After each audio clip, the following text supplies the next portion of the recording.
Hi అండి. ఈరోజు topic వచ్చేసి సంజ్ఞ. సంజ్ఞ డెఫినేషన్ గురించి తెలుసుకుందాం. సంజ్ఞ అంటే నౌన్, ఇంగ్లీష్లో, తెలుగులో నామవాచకం. కిసి వ్యక్తి, ఏదైనా వ్యక్తి, వస్తువు, స్థానము, గుణము, భావము. అంటే వ్యక్తి అంటే పర్సన్, వస్తువు అంటే థింగ్స్, స్థాన్ అంటే ప్లేసెస్, గుణ భావ అంటేనేమో మనలో ఉన్న ఫీలింగ్స్ అన్నమాట.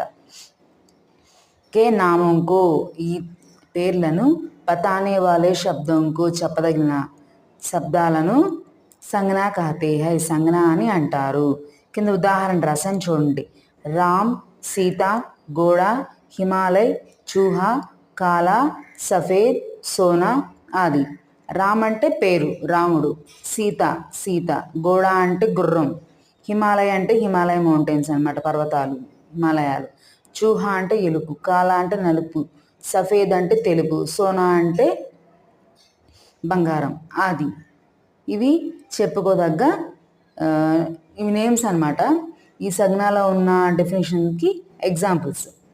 సంజ్ఞలో ఇంకా పార్ట్స్ ఉన్నాయండి. అవి చూడాలంటే కనుక మీరు వీడియోలోకి వెళ్ళి చూడొచ్చు.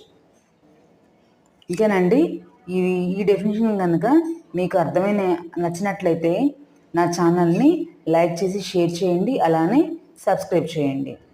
మీకేమైనా డౌట్స్ ఉంటే కామెంట్ బాక్స్లో కామెంట్ చేయండి. Thank you. Keep watch it.